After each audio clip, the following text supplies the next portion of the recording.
નમસ્કાર મિત્રો, હું સોલંકી પ્રકાશ જનપ્રકાશ ન્યૂઝમાં તમારું સ્વાગત છે.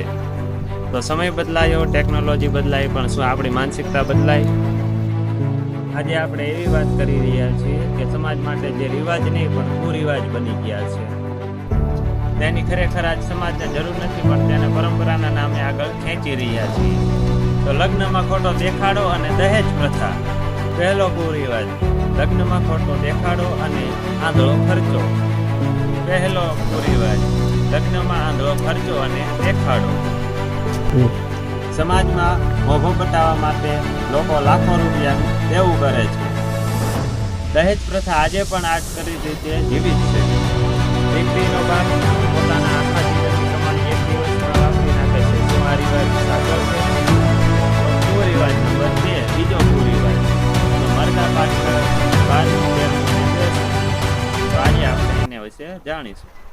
ઘરમાં જ્યારે સમાજમાં કોઈ વ્યક્તિ મૃત્યુ પામે છે ત્યારે આખો સમાજ, આખું ગામ પોતાના ભોજન સમારોહ રાખે છે. તો આ ક્યાંનો ન્યાય છે?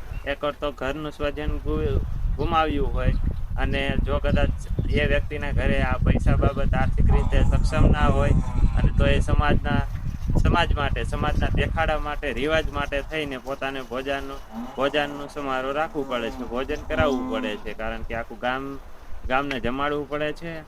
અને તેનાથી આ કેવો રિવાજ છે? કોઈ મૃત્યુ પામી ગયું છે અને તેના પાછળ લોકો મીઠાઈઓ ઉડાડતા હોય છે, ખાતા હોય છે.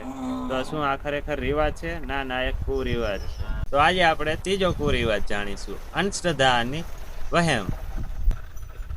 તો અંધશ્રદ્ધામાં બીમારી હોય તો બીમારીના કારણે ડોક્ટરની પાસે જવાના બદલે દોરા ધાગા અને ભુવા પાસે જાય છે અને ત્યાં દોડીને પૂગી જાય છે. પુત્ર પ્રાપ્તિ માટે લોકો ધન લાલસામાં આવી અને તેમાં ફસાઈ જતા હોય છે, અંધશ્રદ્ધામાં માનતા હોય છે. તો ઉપસહાર, તો આ કુરિવાજ સમાજની અંદરથી પાંગળો બનાવી રહ્યો છે. પરંપરા એવી હોવી જોઈએ જે માણસને સુખ આપે, ના કે દુઃખ અથવા દેણું. હવે સમય આવી ગયો છે કે યુવા પેઢી જાગે અને આ કુરિવાજોને મટાડી દે, સમાજમાંથી આ કુરિવાજોને કાઢે. તો તમારું શું માનવું છે કે કયો રિવાજ તાત્કાલિક જ સમાજમાંથી દૂર કરવો જોઈએ? તો કોમેન્ટ કરી આપો, વધુથી વધુ શેર કરો, તેનાથી જનતામાં જાગૃતતા બની રહે અને જાગૃતતા ફેલાવો. તો like, share and subscribe. Thank you for watching. હું સોલંકી પ્રકાશ જનપ્રકાશ ન્યૂઝમાં તમારું અંત સુધી જોડાવા માટે આભાર છે. તો કોમેન્ટ બોક્સમાં અચૂકથી કહો કે કયો રિવાજ બંધ કરવાની જરૂર છે. તો આ વિડીયો શેર કરી આપો, જેનાથી લોકોમાં જાગૃતતા બને. તો હું સોલંકી પ્રકાશ જનપ્રકાશ ન્યૂઝમાં અંત સુધી જોડાવા માટે તમારો આભાર. તો લાઈક, શેર એન્ડ સબસ્ક્રાઇબ. હું સોલંકી પ્રકાશ જનપ્રકાશ ન્યૂઝમાં તમારું અંત સુધી જોડાવા માટે આભાર. Thank you for watching. જય હિન્દ, જય ભારત. તો જનપ્રકાશ ન્યૂઝમાં એક કોમેન્ટ કરો કે આગલો વિડીયો તમારે કેવો જોઈએ છે, તો કોમેન્ટ કરવાનું ભૂલતા નહીં. નમસ્કાર દર્શક મિત્રો, હું સોલંકી પ્રકાશ જનપ્રકાશ ન્યૂઝમાં તમારું સ્વાગત છે. તો આજે આપણે જાણીશું સમાજના એવા કુરિવાજો વિશે જે ખરેખર સમાજને પાછળ લઈ જાય છે અને સમાજ એક એવા તેજ ઉપર પહોંચી ગયું છે કે જ્યાં બધાની વિચારધારણા એવી બની ગઈ છે કે તમે વિચારો કે આવું ખરેખર આ શું છે? સમાજને બોગસ બનાવે છે અને દેખાડો કરવા ખાતર લોકો શું કરે છે. તો આપણે એવા રીતિ રિવાજો ઉપર જાણીશું જે સમાજને પાછળ લઈ જાય છે અને વિકાસ કરવામાં નિર્બળ બનાવે છે.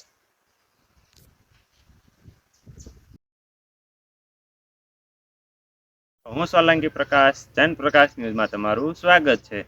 તો આજે આપણે વાત કરીશું સમાજના કુરિવાજો વિશે. એવા રીતિ રિવાજો જે ખરેખર દેખાડા ખાતર અને પોતાનું માન અને વટ રાખવા ખાતર કરવામાં આવે છે.